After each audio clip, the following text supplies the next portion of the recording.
안녕하세요, 박정훈입니다. 자, 이번 시간에 우리가 이제 무신기에 들어가게 될 텐데요. 한번 왕을 적어볼까요? 인의, 명신, 희강구원 하게 돼서 오늘 공부할 내용을 왕으로 치면은 이 정도에 해당하게 될 겁니다.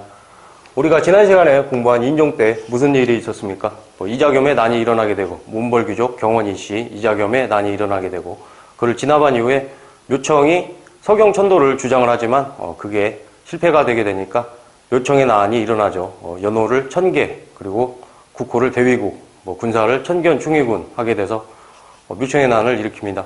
그리고 이제 김부식, 개경파 몬벌귀족의 대표인 김부식이 진압을 하게 되고, 그러면서 이제 몬벌귀족이 계속 유지가 되게 되는데, 그 진압을 하고 나서 이제 삼국 사기를 썼죠. 그렇게 되는데, 이제 인종과 의종 때 가게 되면은 몬벌귀족의 모순이 극대화가 돼가지고 무신정변이 일어나게 됩니다. 이제 사건으로 치면은 보현원 사건이라고 그래요. 근데 이게 뭐냐면 왕이 문신과 무신을 모으고 이제 행사를 하는 자리에서 씨름 대회가 열렸다고 해요. 젊은 문신인 할례라는 인물하고 나이 많은 무신인 이송이라는 인물이 이제 씨름을 하다가 젊으니까 이제 이기겠죠. 그리고 이제 자기는 문신이니까 뺨을 이렇게 때렸다고 그래요. 막 깔깔거리고 웃고 하니까 그 자리에서 이제 다 엎어버리려다 정중부가 막았다고 합니다. 그 당시는. 일단 이제 이 이후에 이제 엎어버려가지고 뭐가 발생을 해요? 무신정변이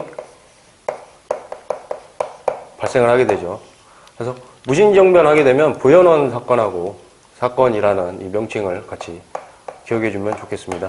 그래서 1170년에서 약 100년에 걸쳐가지고 무신기가 이루어지게 되는데, 왕으로 치면 이제 이 정도가 되는데, 그리고 원종 때 이제 또 개경으로 환도를 하게 되죠. 몽골과 강화를 맺으면서. 근데 이 시기에 왕 이름은 그렇게 이제 중요하지가 않아요. 무신기이기 때문에. 대신에 이제 그 각 무신인 집권자들의 이름을 반드시 기억해주고, 마치 왕처럼 각각의 어떤 일들이 있었는가를 학습해주면 되겠습니다. 물어보는 건 이제 크게 두 가지예요.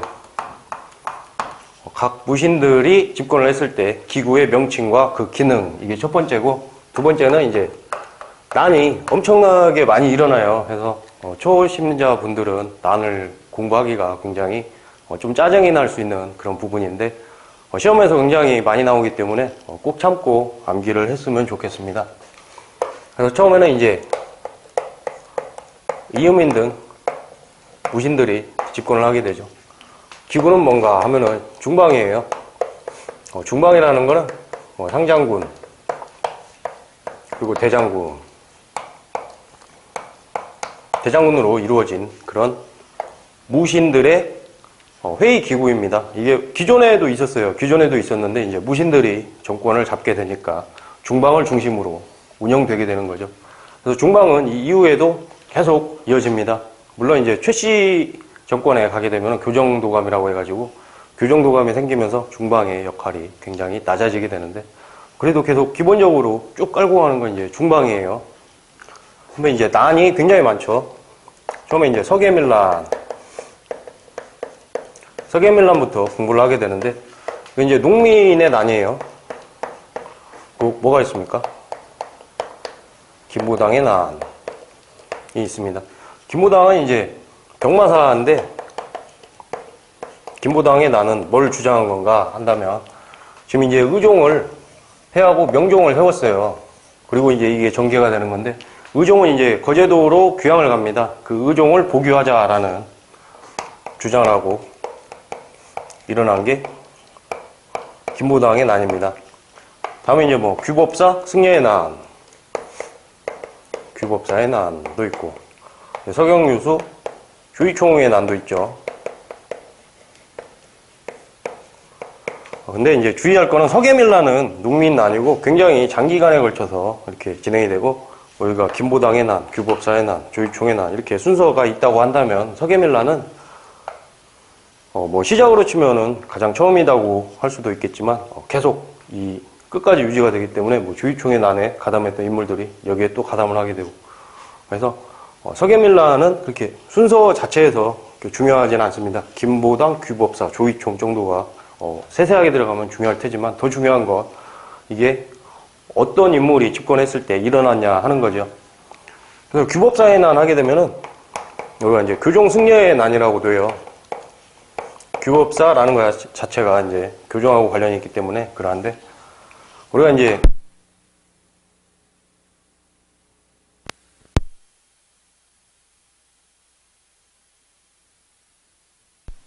이게 어느 때하고 관련이 있다고 했어요. 우리가 어떻게 묶자고 했어요. 고려 중기 문벌귀족 시기하고 묶자고 했습니다. 한편 이제 교종과 선종 하게 되면 신라 하대에 이제 선종이 올라왔다가 고려시대에 가게 되면 교종과 선종이 같이 진행이 되게 되는데 교종 안에서도 분파 많고 선종 안에서도 분파가 많고 이 둘은 융합이 잘 안 돼요. 근데 이 둘을 한번 융합시키자 한 게 의천입니다. 언제예요? 문벌귀족 시기, 그러니까 고려 중기. 근데 이게 억지로 융합을 시킨 거기 때문에 의천 사후에는 이제 교종과 선종이 다시 분열을 하게 돼요. 그래서 교종과 선종을 또 나누어서 생각해야 되는 그런 때에 해당을 합니다. 근데 교종이 지금 무신기의 반기를 들었죠. 하다 보니까 이 이후에 무신 정권에서는 교종을 누르고 선종을 후원하는 성향이 강해집니다. 이게 이제 규법사의 난이고요. 이때 해당한다는 거. 그리고 조의총의 난 하면은 서경유수라고 했죠. 그럼 이제 문신이에요. 무신이 아니고. 그래서 무신의 반기를 들었던 최초 문신의 난이다 한다면 조의총의 난이 되겠습니다. 그렇게 해서 이제 이음인 시기에서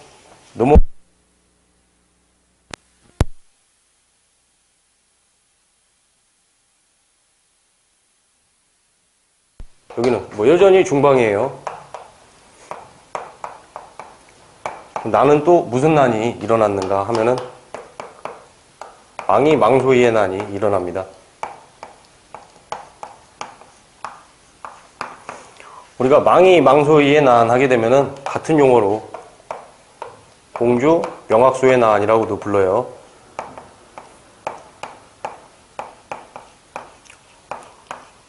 하나만 이렇게 외우기에는 둘 다 잘 나옵니다. 망이 망소의 난 이렇게 나오고 공주 명학소의 난 이렇게도 두 개 다 잘 나오기 때문에 명칭을 반드시 묶어서 기억을 해 주셔야 됩니다. 한편 이제 우리가 향소 부곡 그러죠. 향소 부곡 하게 되는데 향이나 부곡 이런 거는 신라에서도 있죠. 기억해야 될 거는 소입니다. 소라는 게 나왔을 때는 우리 수험상은 오직 고려시대에만 나오는 거다라고 했어요. 여기 보면은 소죠. 그래가지고 이 소에서 향소 부곡에 있는 사람들은 부담이 과중하다라고 했어요. 해서 원인이 뭔가 하면은 차별 대우에 대한 시정을 부르짖고 일어난 그런 난입니다. 그래서 결과적으로 어떻게 되었는가 시험에 굉장히 잘 나오는 건데 이 이후에는 이제 명학소는 이제 승격이 되고 향소 부곡의 폐지 현상이 생기게 됩니다. 한편 이제 정중부 다음에 누구예요? 경대승이죠. 경대승 하게 되면은 여기 중방 계속 옵니다. 중방은 계속 오는데 매우 중요한 게 나오죠. 도방이라는 기호가 나와요. 도방은 뭔가 하면은 신변보호를 위한 사병 집단이에요. 근데 우리가 무신기를 이렇게 보면은 정권이 뭐랄까 이렇게 피 없이 넘어갔다 한다면 그거는 이제 최씨 정권에 들어와서 그 이후부터가 되고 보통 이렇게 제거를 하고 넘어오고 제거를 하고 넘어오고 이런 식의 전개가 됩니다. 하다 보니까 개인의 신변 안전이 굉장히 중요해지겠죠. 그래서 저는 이게 도방하니까 신변 보호를 하는 군사 집단이잖아요. 그래서 경희대학교 태권도 예전에 이렇게 외웠던 기억이 나는데 어떻게 외우든 시험에서 기억이 나면 그게 제일 좋습니다. 그래서 이 도방에 대해서 또 하나 살펴볼 거는 뒤에서 다시 설치가 되기도 하는데 경대승 때 도방이 설치가 됐다가 경대승 사후에는 도방이 폐지가 됩니다. 이건 이제 이어진 건 아니라고 하는 거예요. 이제 최씨 정권 때 또 설치가 되는데, 이렇게 도방이 설치가 됩니다. 한편 또 이제 난을 살펴봐야겠죠. 보면 전주 관노의 난이 일어나게 됩니다. 전주 관노의 난은 처음에 이제 군인들이 일으킨 난이라고 하는데, 관노들, 관아의 노비들이 여기에 합세를 해가지고 일어났다고 해요. 그래서 경대승 하게 되면 가장 중요하게 기억할 거는 도방, 그리고 전주 관노의 난이 이때 일어났다라는 거 정도가 되겠습니다. 그러면 이제 이음인이 나오죠. 이음인은 이제 천민 출신인데, 여기도 기본적으로 이제 중방입니다. 도방이 있는가? 없죠. 경대승이 설치를 했다가 경대승 사후에는 폐지를 했으니까 없는 거죠. 그래서 여기는 이제 어떤 게 일어났는가 하면은 김삼위와 효심의 난이 일어납니다. 김삼위는 이제 청도, 효심은 이제 초전에서 일어났다고 하는데, 청도는 이제 오늘날의 명칭이고요. 온문이죠, 당시에는. 김삼위는 이제 온문에서 난을 일으켰고, 효심은 초전에서 일으켰다고 하는데, 여기가 이제 오늘날의 청도가 되고, 여기 이제 울산입니다. 해가지고, 김삼위와 효심의 난. 이건 이제 묶어서 이 성격을 하나 기억을 해야 돼요. 성격이 뭔가 신라 부흥운동의 성격이다. 우리가 부흥운동 하게 되면은 잠깐 복습을 하자면, 부흥운동은 처음에 언제 일어나요? 남북국 시대에 들어가면서 신라가 통일을 할 때, 신라 통일기와 결부지어서 일어납니다. 한편 이제 후삼국 시대는 고려 통일기, 왕건하고 결부를 지어서 생각을 해야 되죠. 또 부흥운동이 또 일어납니다.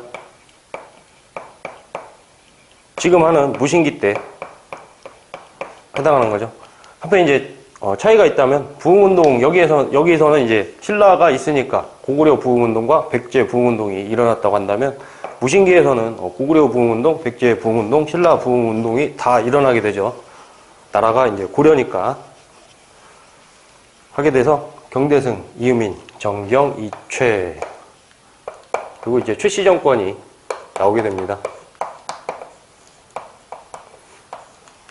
누구예요? 처음에 최충원이라는 인물이 나오죠. 최충원 때부터는 세습이 되는데, 여기 지금 중방을 계속 설치를 했잖아요. 이때도 중방은 있습니다. 중방은 있는데, 이제 교정도감이라는 기구를 최충원이 설치를 해요.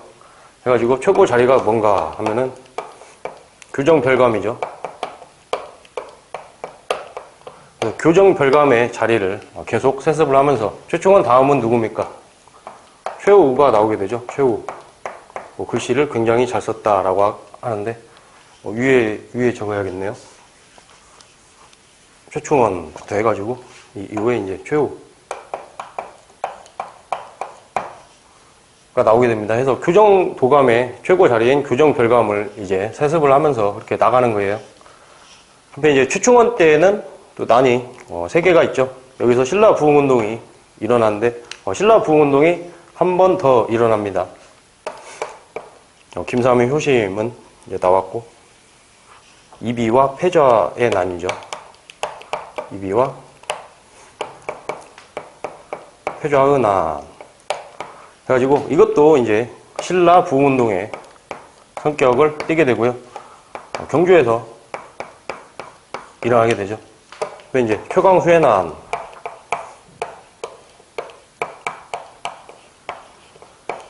최광수의 난이 일어나게 됩니다. 이거는 고구려 부흥운동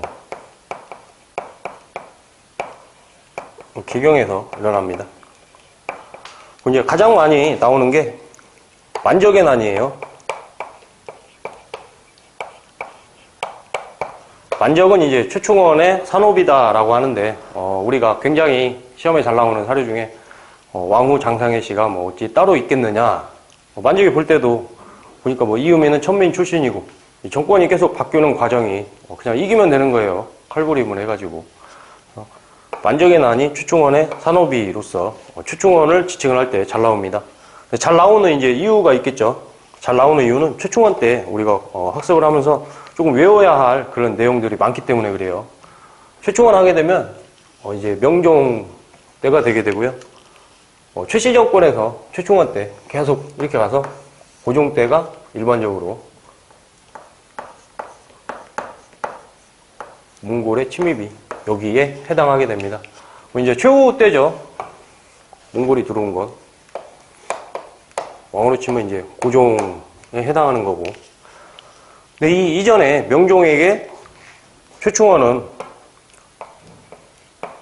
봉사 10조를 바쳤다 라고 해요. 봉사 10조를 바쳤는데 내용을 읽어보면 다른 것들하고 좀 비슷한 것들도 많기 때문에 이거는 교재 오른쪽에 있는 사료를 반드시 읽어보셔가지고 아 이게 봉사 10조구나 라고 했으면 좋겠습니다.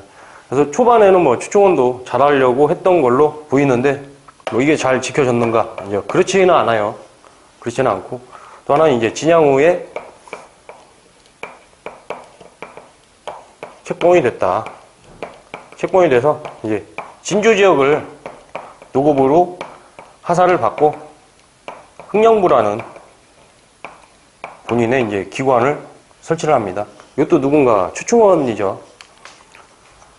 그래서 최충원 때는 이렇게 만적의 난이 뭐 시험에 가장 잘 나오는 것 같고요.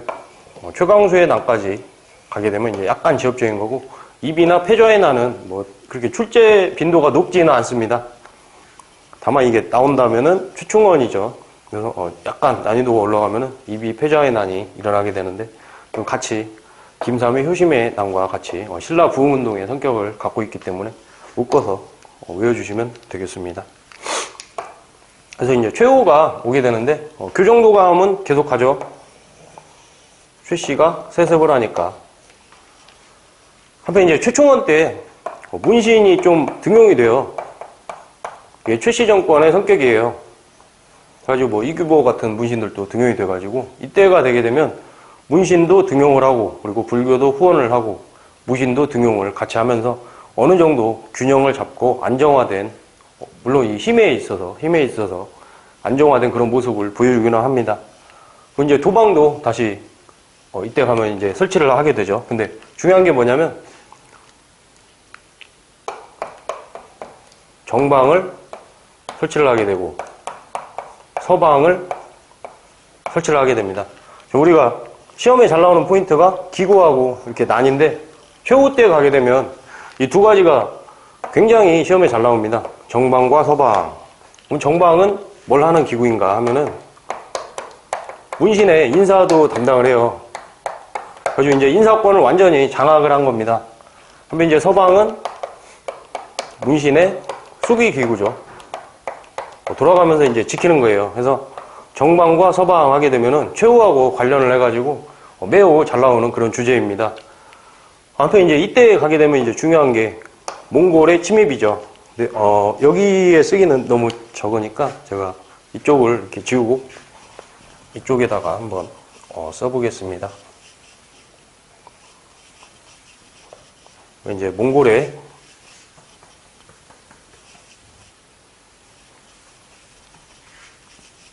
이제 몽골에 대해서 공부를 하게 되는데 그렇게 생각만큼 많이 나오진 않는데 제가 칠판에 적는 거 정도는 반드시 기억을 해야 합니다. 원나라죠. 처음에 이제 강동해역이라는 사건이 있어요. 강동해역은 뭔가 하면은 이렇게 강동성이라는 곳에 거란이 밀려가지고 이렇게 거란이 침입을 하니까 이거를 이제 고려가 방어를 하면서 몽골이 같이 거란을 밀어내 줍니다. 몽골과 고려가 같이 거란을 이렇게 밀어낸 거예요. 밀어내면서 이제 몽골이 야, 우리가 도와줘가지고 얻었고 우리는 강하니까 우리한테 조공을 해. 이런 주장을 이제 고려에 요구를 해요. 우리에게 조공을 해라. 이게 강동의 역이고, 이제 그 이후에 어떤 일이 일어났는가 하면은 조고여 피살 사건이 일어납니다. 몽골이 고려에 그 주장을 하게 되고, 고려에다가 이제 사신을 보내요. 그 사신의 이름이에요, 조고여는. 그 사신을 보냈는데 그 사신이 돌아가는 길에 이제 죽임을 당합니다. 고려에서는 몽골에 이렇게 항변을 해요. 이게 우리가 죽인 게 아니라 여진족한테 죽었다라고 하는데, 몽골에서는 조고여 피살 사건을 구실로 이제 고려에 쳐들어오게 됩니다. 그래가지고 총 1차에서 6차까지 쳐들어오게 되고, 1, 2, 3, 1에서 이 정도 시기에 거쳐서 쳐들어오게 됩니다. 이 연도를 외울 필요는 없고요. 각각 1, 2, 3, 4, 5, 6차에 어떤 일이 있었는가를 외워주면 되겠습니다. 그러면 1차 때 어떤 일이 있었는가? 살리타가 쳐들어오죠. 쳐들어오니까 이제 박서라는 인물이 규주성에서 막아내게 되고요. 충주라는 지명이 우리가 몽골 침입과 관련을 해서는 굉장히 잘 나옵니다. 여기서도 나와요. 충주성에서 노군과 잡류별초가 막아냈다라는, 이게 1차입니다. 그래서 키워드는 박서 정도가 되겠지만 그렇게 잘 나오는 주제는 아니고요. 그렇게 빈도가 높지는 않고요. 잘 나오는 게 이제 2차 침입이죠. 이때도 이제 살리타가 오게 되는데, 우리가 반드시 기억해야 할 인물, 김윤우라는 인물이 있어요. 이 당시는 이제 승려입니다, 신분이. 그래서 김윤우가 살리타를 사살해버리죠. 그래서 이때 관련해서 유명한 일화가 있어요. 사살을 하니까, 와, 대단하다 해서 관직을 주겠다 하니까, 됐다고 거절해버리죠. 자기가 그런 거에 뜻이 있어서 그런 게 아니다. 그러면 이제 중요한 거는 우리가 초조대장경에 대해서 이 전전 수업 시간 정도의 이 불력의 힘으로 거란을 막고자 초조대장경을 조판을 했다라고 하는데, 초조대장경하고 다음에 이제 속장경 혹은 교장이라고 더 많이 하죠. 교장 해가지고 속장경이라고 하는데, 초조대장경하고 속장경이 이제 소실돼 버립니다. 이게 2차 침입이에요. 그래서 김윤우가 좀 중요하게 다루어지고요. 김윤우는 2번 나옵니다. 그래서 이제 또 3차 침입이 있죠. 그때 어떤 일이 있었는가 하면은, 황룡사 9층 목탑이 황천 분영해가지고 집업진 진선진 할 때 선덕여 왕 때 세운 황천 분영, 황룡사 9층 목탑, 그때 세운 거죠. 통일 전에. 이게 소실이 됩니다. 한편 이제 여기서 초조대장경하고 교장이 소실이 됐잖아요. 그래서 뭘 만들어요? 소실이 됐으니까 다시 만든 대장경, 제조 대장경을 만듭니다. 이게 뭐예요? 이게 가장 유명하죠? 지금도 있는 거. 이게 이제 팔만대장경이에요. 근데 팔만대장경이라는 이름을 우리가 시험에서 그렇게 잘 다루지 않고요. 제조 대장경 내지는 고려 대장경이다라는 이 용어가 훨씬 잘 나옵니다. 제조 대장경 혹은 고려 대장경이라는 거. 이걸 이제 조판을 하게 되죠. 그리고 4차 침입. 우리가 교재 보면은 4차는 적힌 게 없어요. 왜 적힌 게 없냐면 4차 침입을 들었다가 자기들 왕이 죽으니까 그냥 철수를 해버려요. 그래서 4차 침입은 외울 게 없습니다. 그래서 4차는 수험에 있어서 몰라서 뺀 게 아니라 4차는 아무 의미가 없고, 이제 5차 침입이 중요합니다. 김윤호가 또 나와요. 김윤호. 충주성 방호 별감이죠. 이때는.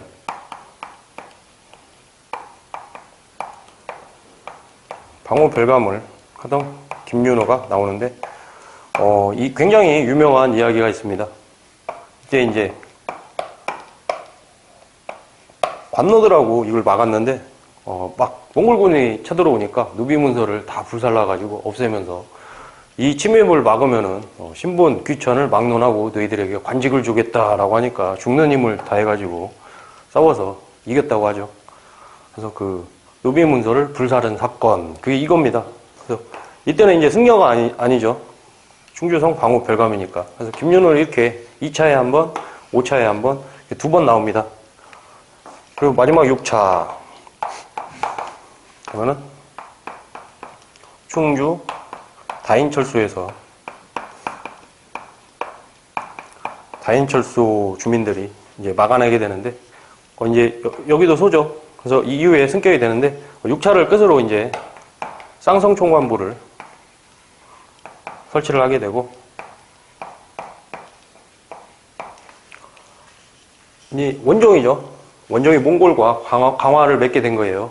그래서 이 몽골 쪽에 있는 몽골 쪽에서 이걸 설치를 하게 되고, 이때부터 이제 시대가 넘어가가지고 원 간섭기가 시작이 되게 됩니다. 근데 이제 최후 때 이렇게 보면은 여기 1차에서 이제 강화로 들어가게 돼요. 강화도로. 그래서 최후 때 되게 되면 이제 몽골과의 항쟁 어디서 했는가? 강화도에서 했죠. 강화도로, 임시수도로, 천도라고 써야죠, 여기도. 강화도로 들어가서 이제 항쟁을 하게 됩니다. 우리가 뭐 책에는 항쟁이라고 하는데, 이렇게 우리나라가 이렇게 있으면 여기를 막아야 하는데 여기로 들어가가지고 이렇게 막고, 야, 우리가 고려의 실세야 라고 하니까 다 이렇게 다 초토화가 되죠, 이제 국가가. 그래서 이걸 뭐 이렇게 뭐 멋진 항쟁이다 이렇게 부르기는 굉장히 어렵습니다. 강화도 들어가서 뭘 해요? 뭐 상정 고급 예문, 최후와 관련된 거. 뭐 이게 시험에도 굉장히 잘 나오는데, 뭐 이 기록만 있어요. 최초의 금속 활자로 이걸 다시 인쇄를 했다. 최후 때 기록만 있는데요. 현존하지 않기 때문에 현존 안 한다는 것도 잘 나오죠. 이걸 한다든가, 또 뭐래요? 팔만대장경, 뭐 이런 거나 만들고 있고, 여기서 나온 거 제주 대장경 혹은 고려 대장경, 뭐 이런 일들을 이제 최후 때 벌이죠. 뭐 가장 큰 거는 이제 이거고. 그래서 이 이후에는 이제 어떻게 이어지는가 하면은 최씨 정권이 계속 이어지긴 합니다. 우항, 최이, 그다음에 뭐 김준, 임년, 임요무, 뭐 이런 식으로 이제 막 뭐 죽이고 이렇게 뭐 제거를 하고 이런 식으로 계속 무신이 이어지다가 여기서 끝나게 되는데, 한편 여기서 이제 원종이 몽골하고 강화를 했잖아요. 강화를 했는데 바로 환도를 안 합니다. 이렇게 있으면 강화도로 들어갔는데 바로 환도를 하는가? 바로 환도를 안 해요. 왜 안 하는가 하면은 최후 때 삼별초를 만들어요. 삼별초. 우리가 지금 세 번째 특수군이 나옵니다.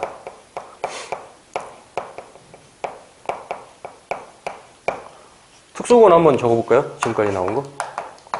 특수군 하게 되면은 관군. 이건 뭐예요? 거란에 대한 대비. 관군이 나오고, 그 다음에 여진에 대한 별무반을 윤관이 주직을 하게 되죠. 그래서 뭐 동북 구성을 쌓았다가 2년 만에 돌려줬다, 이 얘기가 나오는데, 세 번째가 삼별초입니다. 삼별초는 몽골과의 항쟁에서 역할을 하게 되는데, 원래는 이제 삼별초라는 거는 야별초라는 걸 최후가 만들어가지고, 기능은 이제 치안입니다. 치안. 밤야자를 쓰는데, 치안을 위해서 야별초를 조직을 했다가 야별초가 점점 커지니까 그거를 좌별초 그리고 우별초로 이렇게 나눈 거예요. 하필 이제 여기에 뭘 더합니까? 신의군이라고 해가지고 몽골에서 돌아온 그런 군인을 합칩니다. 이렇게 해서 3개 하면은 이게 삼별초예요. 이 삼별초가 계속 이어지죠. 해서 마지막에 이제 강화를 맺고 개경으로 환도를 이제 하려고 하는데 삼별초가 반대를 합니다. 무신 정권에서 반대를 해가지고 강화는 맺어졌는데 수도가 계속 이전이 안 돼요. 여기서도 몽골도 계속 개경으로 다시 돌아오고 우리에게 조공을 바쳐라 이거를 주장을 했는데 무신이 반대를 해서 이게 안 됩니다.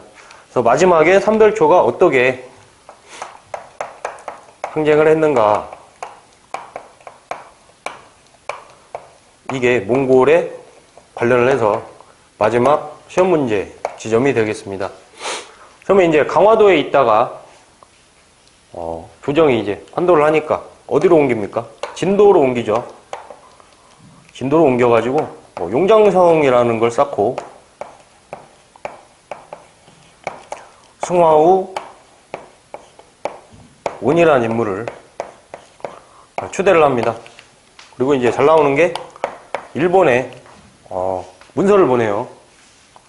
일회 문서 해가지고 그 문서의 내용은 뭐냐면 지금 몽골이 쳐들어와가지고 우리나라가 이렇게 됐는데 우리를 다 치고 너네한테 갈 거니까 지금 우리를 도와줘라. 이게 너네한테도 이득이다. 이런 내용을 보냈는데 별다른 반응은 없었다고 그러죠. 그래서 시험에 잘 나오는 거는 이때 인물이 누구인가 하면은 배중소원이에요. 반드시 기억해야 되는 이름입니다. 그래서 진도에서 항쟁을 하다가 이후에 마지막 항쟁지는 어디예요? 제주도가 되겠습니다. 그래서 이름은 김통정. 하게 돼서 이 마지막 항쟁, 제주도 항쟁을 끝으로 삼별초의 대몽 항쟁이 끝을 맺게 되는데요. 이 이름을 두 개를 자꾸 바꿔서 출제를 합니다. 근데 저는 어떻게 외웠냐면 통자가 들어가니까 통통배를 타고 멀리 있는 제주도에 갔다. 이렇게 이렇게 말로 하기 굉장히 없어 보이는데 그렇게 외웠어요. 그렇게 외워서 문제는 잘 맞추죠. 그래서 배중손이 진도고 제주도는 김통정이다 라는 것까지를 공부를 해 주시고 제가 이제 칠판을 다 지우고 원 간섭기로 넘어가겠습니다.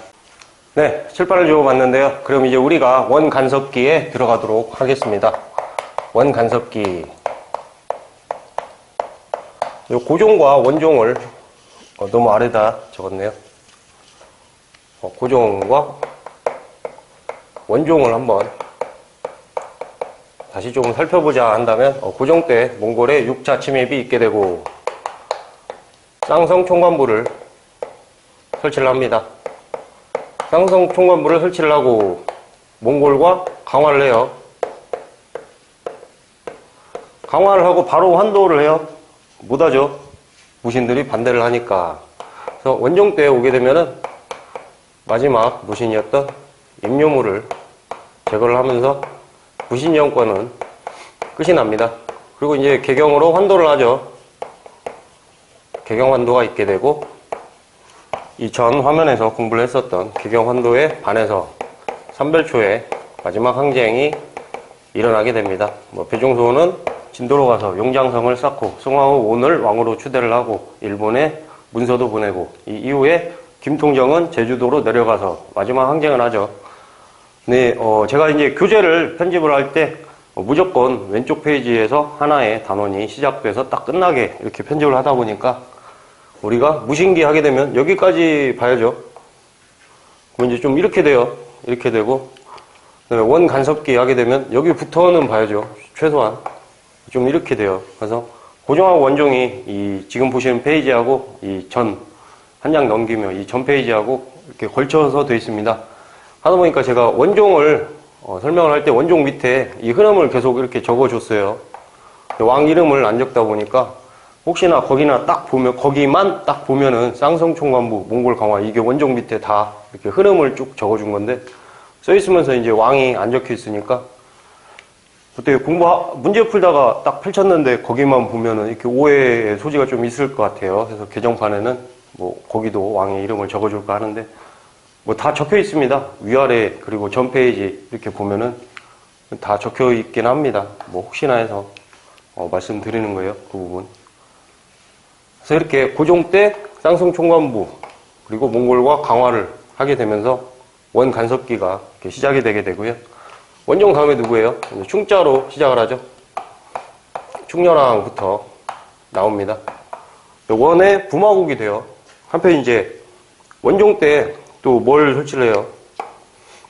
종령부 그리고 탐나 총관부를 설치를 하죠. 우리가 이렇게 지도를 보면은 서희가 거란의 1차 침입 때 강동 6조를 획득을 한 이후에 2차, 3차 이후에는 이렇게 천리장성을 이렇게 쌓습니다.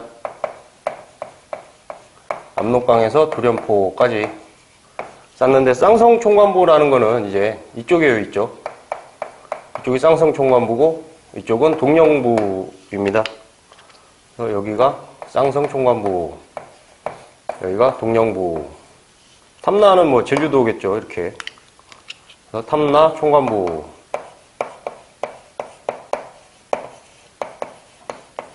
이렇게 되게 되는데 우리가 지금 충렬왕 때 원의 부마국이 됐죠.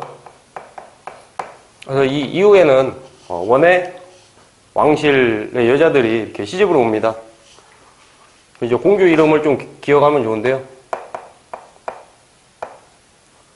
제국대장공주라고 해가지고 공주 이름은 크게는 두 개는 사료에 굉장히 잘 나옵니다.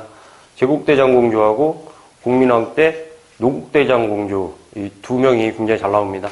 근데 이제 제국대장공주는 우리 시험에서 이제 약간 벗어난 건데 제국대장공주만 칸의 딸이에요. 이 당시 이제 쿠빌라이 칸이죠.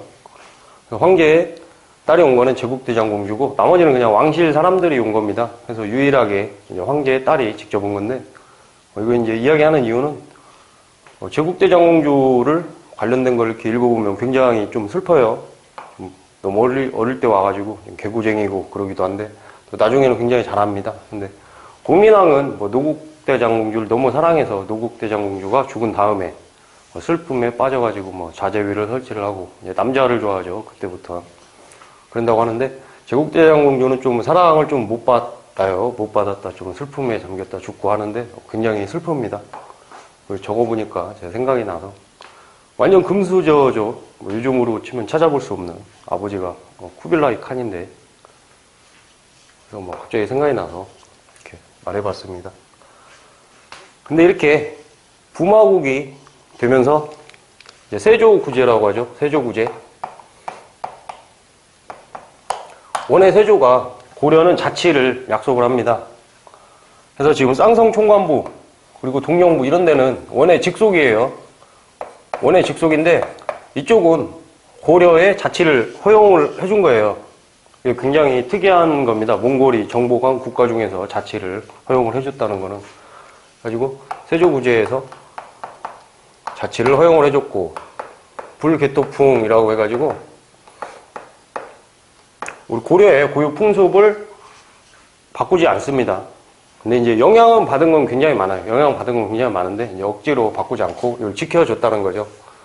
그래서 이 점이 좀 특이한 거고 우리가 고려를 잠깐 이제 이 원 간섭기에 들어가면서 원 간섭기를 좀 이해하기 위해서 흐름을 살펴보자면 기존에 이제 신라말에 호족이 올라오고 육두품이 올라와서 호족이 형종 때는 이제 형리로 편제가 되지만 고려 중기에서 몬골 귀족을 형성하기도 합니다. 육두품도 몬골 귀족을 형성을 하는데 들어가죠. 이렇게 해서 진행이 되다가 몬골 귀족에서 보현원 사건으로 시작을 하게 되는 무신정변을 거쳐서 무신기가 오죠. 이 무신기가 임요무가 피살되고 몽골이 침입해서 몽골과 강화를 맺으면서 무신기가 끝나게 되고 곤문세족이죠. 곤문세족이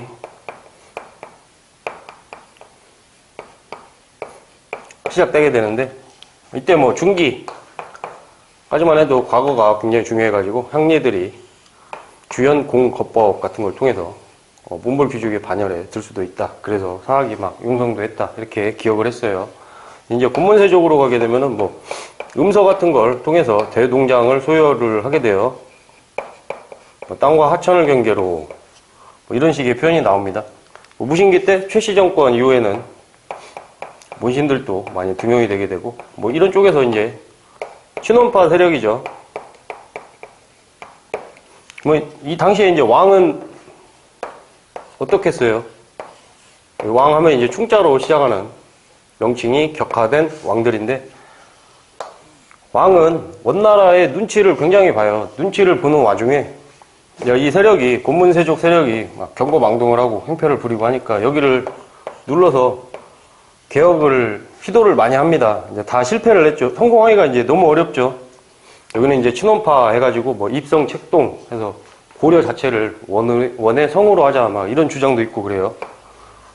이런 이 쌍성 총관부나 동령부도 이 지역에 지금 투쟁을 한다고 들어가 버렸잖아요. 최원은 강화도로. 이 지역에 있는 고려인들이 원나라에 좀 갖다 바친 겁니다, 이게. 그러다 보니까 이런 세력이 너무 큰 거예요. 이 상황에서 시도를 하면서 개혁기구들이 필요하겠죠. 개혁기구.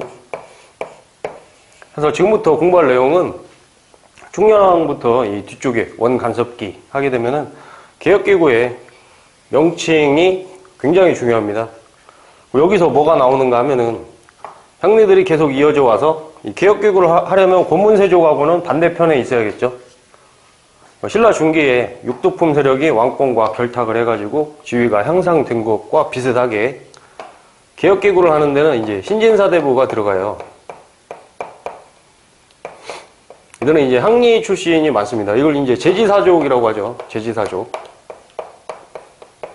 그래서 이 시기에 제지사족이라는 표현이 나오면 제지사족은 뭐냐면 뭐 내가 이 지역에 산다 하면 기반이 여기 있는 거예요. 이 지역에 직접 살면서 땅도 다 가지고 있고 이걸 기반으로 이제 중앙에 이렇게 올라가서 신진사대부를 하는 겁니다. 반면에 이제 이쪽 세력은 제지사족이라고 볼 수가 없는 거예요. 그냥 중앙에 있어요. 중앙에 있고 음서나 대농장을 소유를 했다 하면은 얘네가 존재하는 건 여기에요. 기반도 여기고. 근데 뭐 이쪽 땅을 이렇게 갖고 있다 이런 식이에요. 그러다 보니까 제지사족이다 신진사대부고 이쪽은 제지사족으로는 볼 수 없습니다. 그래서 신진사대부가 개혁을 하려다 보니까 이제 왕들이 뭐 한미한 출신의 신진 인사들을 등용을 한다 이런 식의 표현이 나와요. 그래서 충렬왕 쭉쭉쭉쭉 해서 이제 공우창 공할 때 공민왕까지 하면은 신진사대부들이 계속 올라옵니다. 그래서 마지막에 어떻게 돼요? 이들이 이쪽을 누르고 신진사대부 공민왕 때 이제 원이 약화가 되면서 명이 성장을 하면서 홍건적과 왜구들이 막 쳐들어오죠. 그러면서 신흥무인 세력이 성장합니다. 뭐 이성계의 아버지 이자춘 같은 경우도 이렇게 쌍성총관부 이쪽을 수복하는데 공을 세우죠. 공민왕 때. 그래서 이런 흐름에서 지금 여기를 보고 있는 겁니다. 그래서 개혁기구가 굉장히 중요하다. 원의 눈치를 보면서 개혁기구들을 만들어서 어떤 것들을 하는가 한번 살펴보겠습니다. 이제 충렬왕 때부터는 원의 부마국이 되면서 완전한 원 간섭기에 들어가게 되는데 명칭이 격화가 됩니다. 우리가 고려는 이성육부라고 했어요. 당에서 온 거죠, 당. 고려는 이성육부, 발해는 삼성육부. 그래서 이 이성육부 하게 되면은 중서문화성,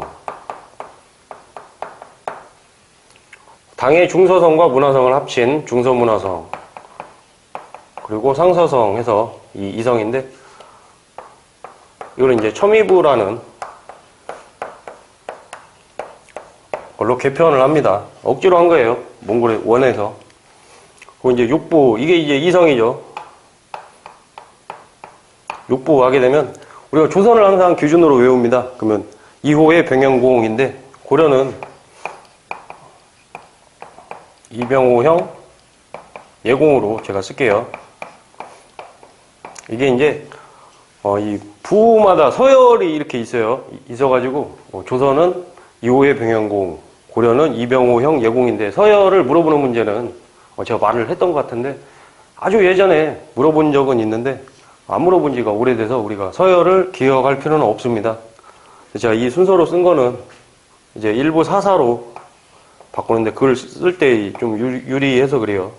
원래 이거를 이렇게 바꾼 거니까. 그래서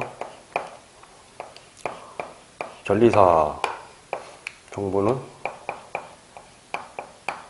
군부사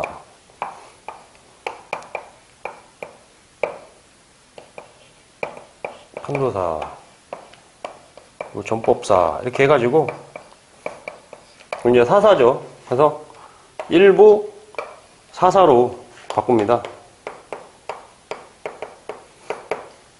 공부는 좀 무시가 많이 돼요. 조선도 그러고.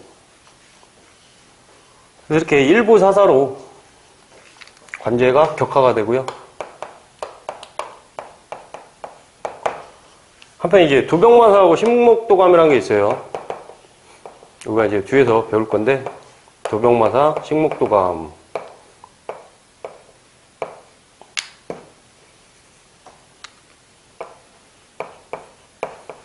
이건 이제 고려의 독자적인 기구입니다. 뭐 중추원 3사, 그거는 송해, 그 고려 광종 때 이제 송이 세워지고 송의 영향을 받은 거라 그러고, 도병마사, 식목도감은 고려의 독자적 기구인데, 이제 제추 합작 기구라고 하죠. 뒤에 가서 배울 건데, 이 중에 도병마사가 도평의사사가 됩니다.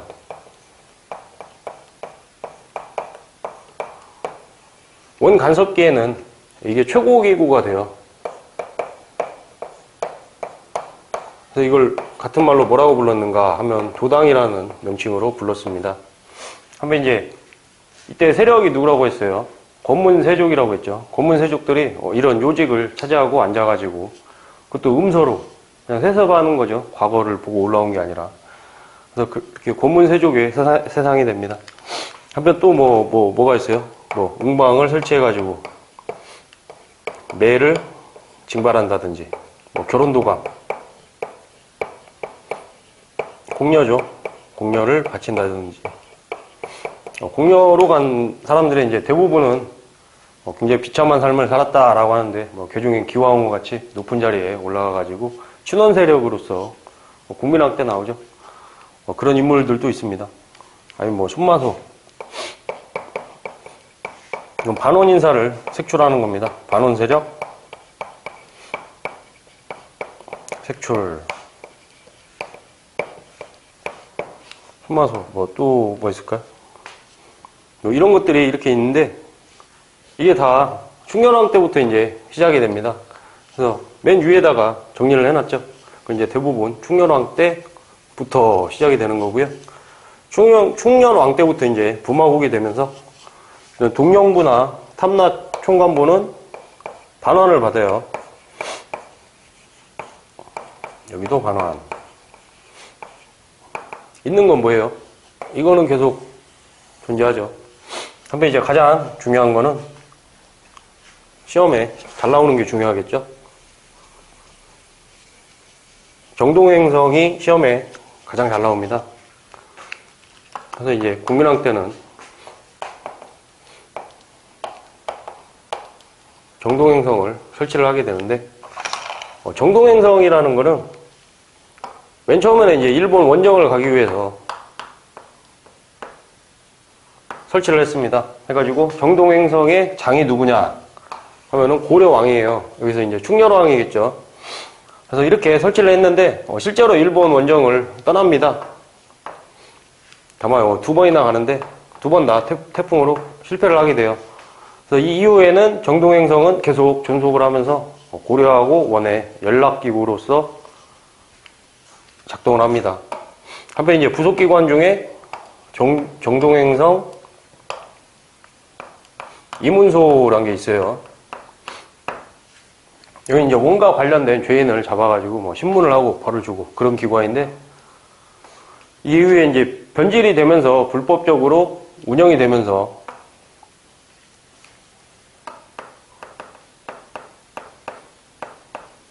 원의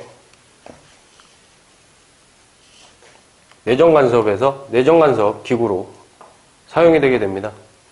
그래서 정동행성이 시험에 굉장히 잘 나오는 그런 주제들이고요. 명칭도 이렇게 격화가 되죠.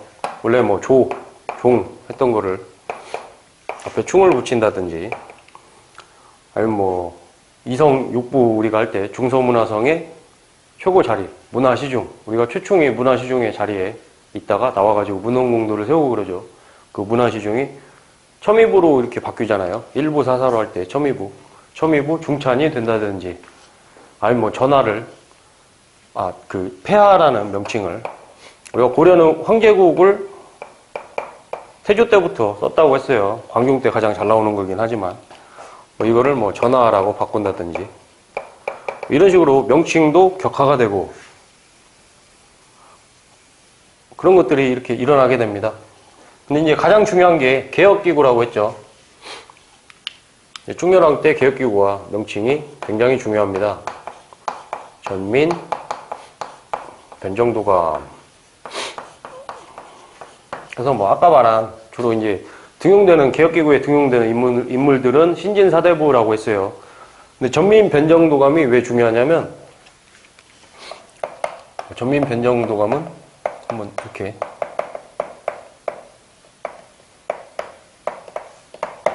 짚고 넘어가야 하는데 처음 설치된 게 아니고 원종 때 설치가 됩니다.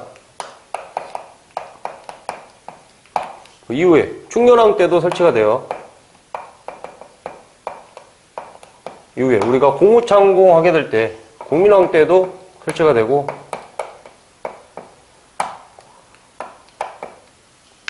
우왕이죠. 우왕 때도 설치가 됩니다. 그래서 전민변정도감이 설치가 됐다가 없어졌다, 됐다 없어졌다 여러 번 되기 때문에 굉장히 중요합니다. 공민왕 때가 가장 중요하겠죠. 신돈, 한미한 출신이 신돈을 기용해서 했다라고 하는데, 그리고 이제 뭐 학문에 있어서 서막전을 설치를 하죠. 장학. 가장 중요한 거는 이제 성리학이 들어와요. 얘가 이제 최초입니다.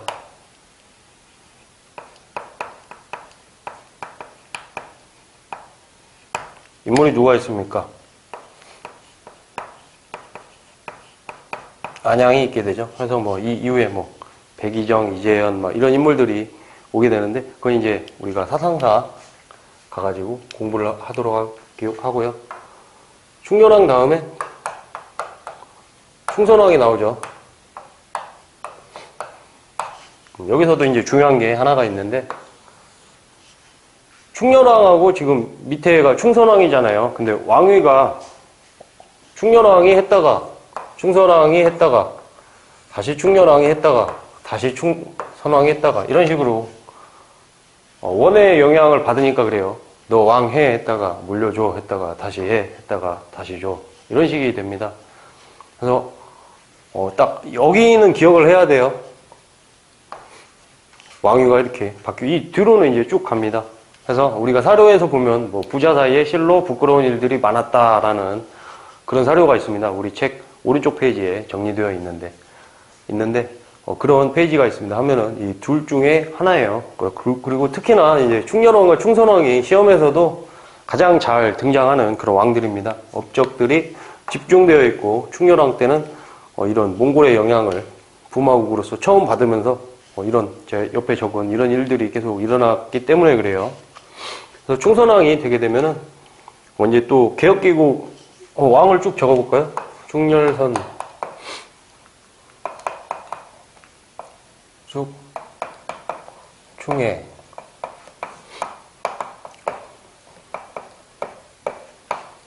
해묵정 이렇게 되고 이제 마지막에 공우창공에서 고려 말의 정치사로 넘어가게 되는데, 충선왕 하게 되면 개혁기구가 노란색으로 적어볼게요. 노란색으로 적었으니까 사림원입니다. 사림원. 충수왕은 이름이 좀 재밌어요. 찰리 변이도감. 찰리 변유까지만 쓰겠습니다. 찰리 변이도감. 충해왕은 현민조례 추변도감. 충목은 정치도감.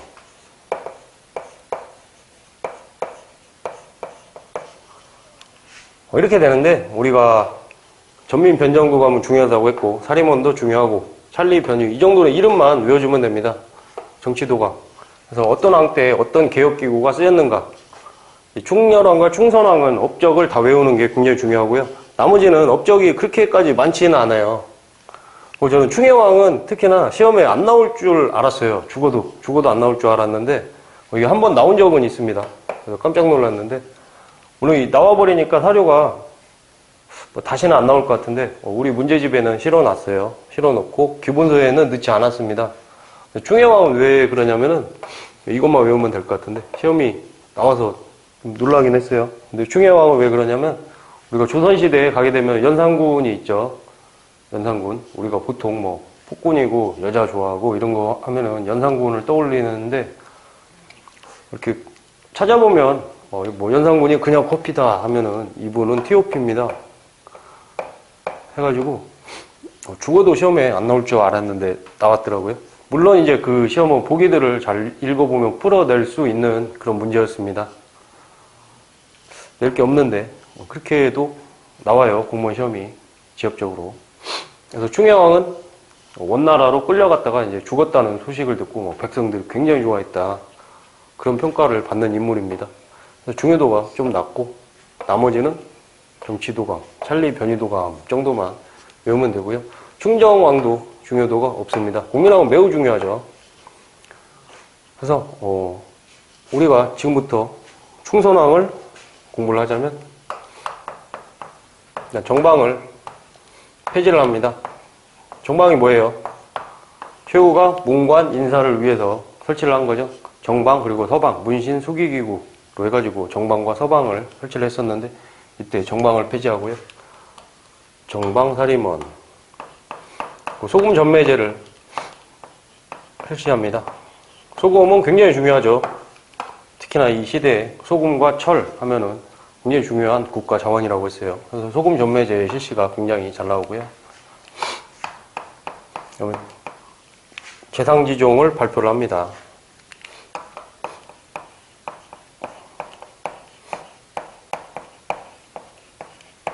왕실과 혼인할 수 있는 그런 가문들을 발표를 한 건데 이 사료가 은근히 굉장히 잘 나옵니다. 근데 이것도 이제 왕실 내부의 근친혼을 막기 위해서 원해서 시켜서 발표한 거라고 해요. 아주 잘 나오는 거. 망권당 설치죠. 망권당 설치도 주의를 요합니다. 망권당은 이제 원나라 영경에 설치를 해가지고 여기서 원의 학자들과 교류를 했다 해서 이때 성리학이 최초로 들어오게 되지만 여기서 이제 더 심화가 되는 거죠. 교류를 하면서. 그런데 왜 중요하냐면 시기가 충선왕도 뭐 충선왕이 승하를 하고 죽고 그 다음에 충숙왕이 왕 자리에 앉았는가 하면 그게 아니에요. 여기도 이제 넘겨주고 충숙왕이 왕을 할 때 충선왕이 망권당을 설치한 겁니다. 그래서 시기로 보면은 충숙왕 때예요. 망권당이. 근데 누가 설치를 했는가 하면은 충선왕이 왕에서 물러난 다음에 설치를 했죠. 다시 한번. 시기로 치면은 충숙왕 때. 누가 했는가 하면 충선왕 때. 해서 이 정도 내용은 굉장히 기본적인 내용이기 때문에 충렬왕과 충선왕을 집중적으로 외워주고 나머지는 개혁기구들을 외워주고 그 다음에 제가 칠판을 지우고 국민왕으로 넘어가도록 하겠습니다. 이제 국민왕 때 가게 되면은 원에 대해서 다시 자주성이 올라가면서 이제 고려 말이 시작되는 거죠. 국민왕부터는. 이름도 이제 충자가 안 붙잖아요. 그래서 다음 이 칠판을 지우고 네, 칠판을 지워봤는데요. 그럼 이제 우리가 마지막으로 공우창공에 들어가도록 하겠습니다. 국민왕 하게 되면 공주가 누굽니까? 누국대장 공주가 되겠죠. 우리가 제국대장 공주 하게 되면 충렬왕 때 그리고 노국대장 공주 하면은 국민왕 때로 이 두 명은 기억하자라고 했습니다. 국민왕 때 처음에 이제 홍건적이 침입을 해요. 두 번 들어오게 되는데 1차 침입 때에는 서경이 함락이 되고요. 2차 침입 때에는 국민왕이 복주로 피난을 갑니다. 이게 막아낸 게 누구예요? 신흥 부인 세력 해가지고 뭐 이성계라든지 정세훈 아니 뭐 이방실 이런 인물들이 홍건적의 침입을 막아내면서 성장하게 됩니다. 이후에 이제 우왕 때는 외구의 침입을 막아내면서도 성장을 하게 되고요. 계속 이렇게 올라오게 되죠. 그런데 이제 2차 침입 때 어떤 일이 있었어요? 흥왕사의 변이라는 이런 사건이 발생을 하게 됩니다. 흥왕사의 변은 뭐냐면 공민왕이 북주로 이제 피난을 가면서 이제 안동이죠, 북주는. 피난을 가면서 흥왕사에 머무는 적이 있었어요. 그때 김용이라는 인물이 공민왕을 시해하려다가 실패를 하게 됩니다. 이때는 이제 용케 빠져나왔는데 이 이후에 김용은 굉장히 간신배 같은 사람이에요. 정세훈이나 이방시를 모함을 해가지고 제거를 하게 되고요. 나중에 이제 중요하게 다룰 인물 최영에게 김용은 제거가 됩니다.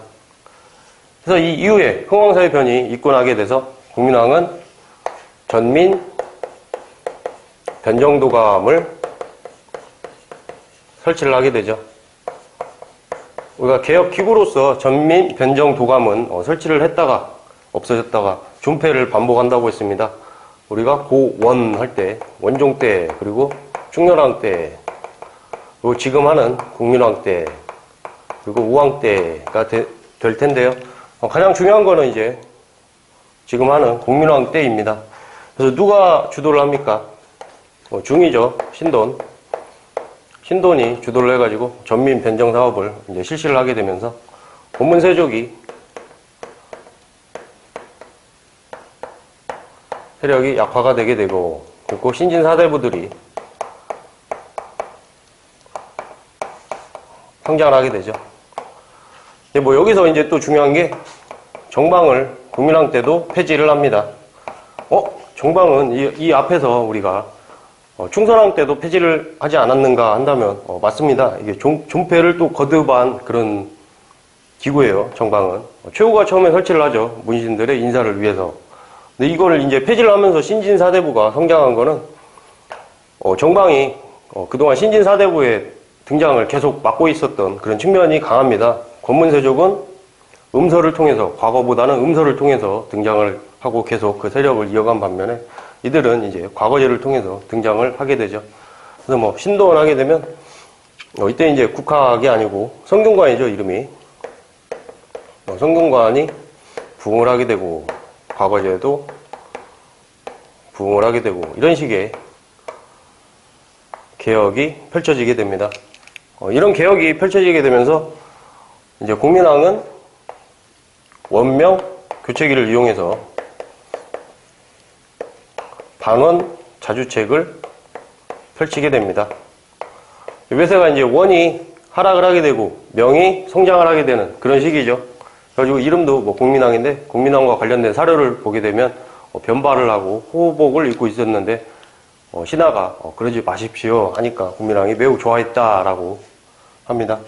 그리고 이제 변발하게 되면 머리를 이렇게 반절만 따서 뒤로 묶는 거예요. 쉽게 말하면 이제 영화에서 황비용 영화에 나오는 그 머리가 변발입니다. 그래서 원명 교체기를 통해 가지고 이제 반원 자주책을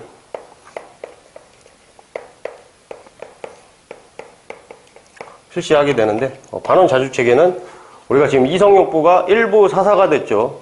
원 간섭기 때. 그런 관제가 복구가 되고요. 몽골풍 같은 거는 폐지가 되고요. 가장 중요한 게 이제 쌍성총관부를 회복하게 되죠. 수복이라고 했을까요? 쌍성총관부는 우리가 지도에서 보면 이쪽입니다. 이전에 이제 동령부라든지 탐나총관부가 설치가 되었지만 반환이 됐고 계속 남아있는 거는 쌍성총관부죠. 그래서 쌍성총관부를 수복을 하게 되고 당시에 이제 기철 세력이 있어요. 기철 세력은 이제 권문세족인데 우리가 원 간섭기 때 이제 공녀로 많이 끌려가죠. 원나라로. 그래서 대부분 비참한 삶을 살았다라고 하는데 기철의 여동생은 이제 황제의 눈에 들어가지고 태자를 낳게 돼요. 그러니까 기철의 입장이 어때요? 차기의 황제가 될 수 있는 그런 인물의 외삼촌이 되는 거죠. 하다 보니까 기철이 권문세족으로서 국민왕 당시에 굉장한 권한을 주게 되는데 이 기철 세력을 다 제거를 합니다. 그러다 보니까 이제 원에서 국민왕을 죽이려고 공격이 들어오기도 하는데 뭐 잘 막아내죠. 그리고 원명 교체기, 반원 자주책 하면은 이제 친명 정책도 씁니다. 뭐 명예, 대통령을 쓴다든지 아니면 뭐 력까지 써야죠. 원해 수시력을 쓰다가 명예, 대통령을 쓴다든지 뭐 연호를 쓴다든지 이런 식으로 이제 원명 교체기에 맞춰서 원에 대해선 반원, 명에 대해선 친명 쪽으로 정책이 이어지게 됩니다. 한편 이제 국민왕 다음에 우왕 때 가게 되면은 가장 중요한 게 이제 외구의 침입이에요. 일본에서 이제 외구들이 우왕 때 막 들어오게 되는데 우리 시험에서는 어떤 지역에서 누가 활약을 했는가라는 게 중요합니다. 홍산에서는 최영, 진포대첩에서는 최무선, 그리고 황산대첩에서는 유명한 인물이죠. 이성계. 뭐 운봉을 넘어가지고 이성계가 와서 적군에 나이가 어리고 용감한 아지발도를 사살했다라는 사료가 굉장히 잘 나옵니다. 그래서 이성계, 뭐 관음포에서는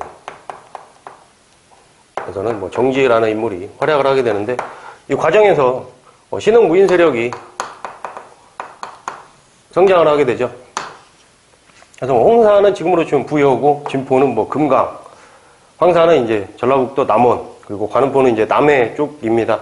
그래서 이 과정에서 왜구를 무찌르면서 신흥 무인 세력이 성장하게 되는데 초무선은 이제 하나 더 연결해서 화통도감을 설치를 해요. 최무선이 이때 원나라 이원이라는 사람에게 화약 제조법을 배워가지고 화통도감에서는 이제 화약 무기들을 만들게 됩니다. 그래서 묶어서 기억을 해 주시고요. 한편 이제 우왕하고 최영하고가 굉장히 중요한데 이 둘이 이렇게 장인입니다. 최영이 우왕에게 딸을 시집 보내면서 장인이자 정치적 후원자가 되죠. 그럼 이제 권문세종은 어떻게 되는가? 뭐 이때 다 눌렸는데 이제 결국에 최영 때 오게 돼가지고 권문세족은 뭐 완전히 제거가 되었다라고 볼 수가 있습니다. 그럼 이제 명에서 대통령을 쓰고 우리가 연호를 쓰고 하면서 좀 친명적인 정책들을 썼는데 명에서 뭘 발표를 해요? 명나라에서 이제 천령유를 설치하겠다. 이걸 통보를 합니다. 근데 천령위가 위치를 두고 논란이 많아요. 처음에 이제 원래 예전에는 우리가 여기라고 이렇게 계속 배웠는데 사실 명의 입장에서 보자면 원나라 시기였을 때 쌍성총관부가 있었는데 그거 원래 우리 땅 아니야? 여기에다 우리가 설치를 하겠다. 천령위를 설치를 하겠다. 그래서 이게 맞는 것도 같은데 요즘에는 이제 좀 이쪽으로 봅니다. 천령위 설치를. 그래서 천령위 설치는 위치가 분명하지 않은데 요즘엔 여기로 본다. 라는 걸 뭐 참고로 기억해 주시면 좋겠고요.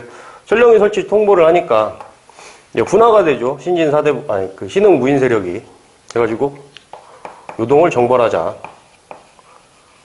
유동 정벌론이 하나 나오고요. 유동 정벌에 반대하는 세력이 나옵니다. 유동을 정벌하자 하는 세력은 이제 최영 쪽이에요. 최영 쪽. 그러니까 최영하고 우왕은 이렇게 좀 묶어서 가야 돼요. 장인이 되고 정치적 후원자가 되고 위치가 그렇게 되니까요. 그래가지고 이쪽이 우왕 그리고 최영이 되고요. 이쪽은 이성계와 조민수가 되겠습니다.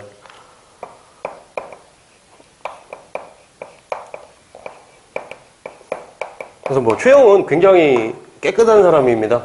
뭐 백성들한테도 굉장히 추대받는 인물이고 거의 이분의 일생을 거쳐서 흠이 없는. 그래서 뭐 이성계도 최영을 뭐 존경했다라고 하는데 나중에는 이제 정치적 이유들에 의해서 좀 반대편에 서게 되죠. 그럼 이제 유동정벌을 해가지고 결국에 출정을 하게 되죠. 잘 알다시피. 해가지고 위화도 해군이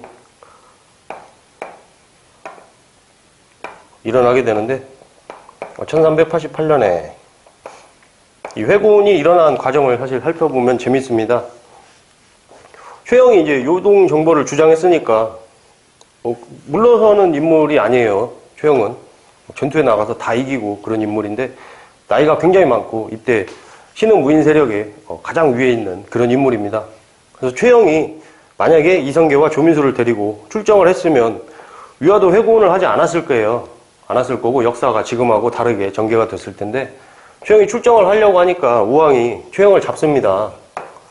쉽게 말하면 무섭다, 무서우니까 내 옆에 있어가지고 나를 지켜달라 해가지고 최영이 이제 거절을 못하죠. 거절을 못하고 최영은 머물러 있고 우왕과 최영은 머물러 있고 반대론에 있는 이성계와 조민수가 출정을 한 거예요. 그러니까 회군해버리죠. 회군을 하면서 이유가 뭡니까? 우리가 하외우소 이렇게 외우는데 이제 여름이기 때문에 농번기인데 사람을 이렇게 동원해가지고 전쟁에 나가는 게 옳지 않다. 그거고 외구가 침입을 막 외구가 이렇게 들어오는데 우리가 이쪽으로 이렇게 해서 이쪽이 요동이죠. 이쪽으로 가는 게 옳지 않다라는 그런 이유고 우 하면은 장마철이라 악욕 지금으로 치면 이제 본드 같은 건데 화살촉을 붙여요 악교로. 그게 습기가 높기 때문에 떨어져서 활을 쏘기가 적합하지 않다. 그 소는 소국이 대국을 공격하는 게 옳지 않다 해서 하외우소를 4가지 이유를 근거로 이쪽 위화도에서 갔다가 다시 와버립니다. 오면서 조민수가 이제 최영과 우왕을 제거를 하게 되죠. 만약에 최영이 갔으면 우왕이 최영을 잡지 않았더라면 위화도 회군을 하지 않았을 것 같습니다. 공우 청왕이죠. 그래서 이제 청왕 시기로 넘어가요.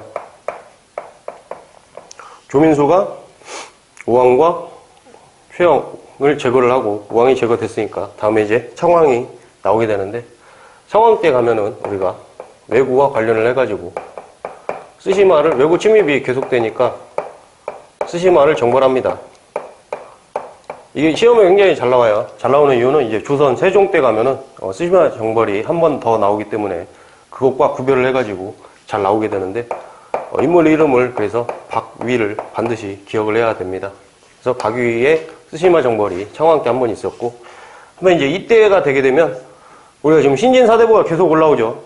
원간섭기에도 개혁기구들을 통해서 점점 이렇게 올라오게 되고 고문세종은 완전히 제거가 되고 하게 되니까 신진사대부 사이에서 분화가 생깁니다. 온건파 신진사대부하고 혁명파가 뭐 급진파라고도 하고요. 이렇게 분화가 되죠. 온건파는 이제 고려 왕조를 계속 유지를 하자라고 주장을 하고 토지제도 개혁은 뭐 딱히 필요 없다라고 주장을 하게 되고 왕을 중심으로 정치를 해야 한다라는 그런 성향을 가진 인물들이고요.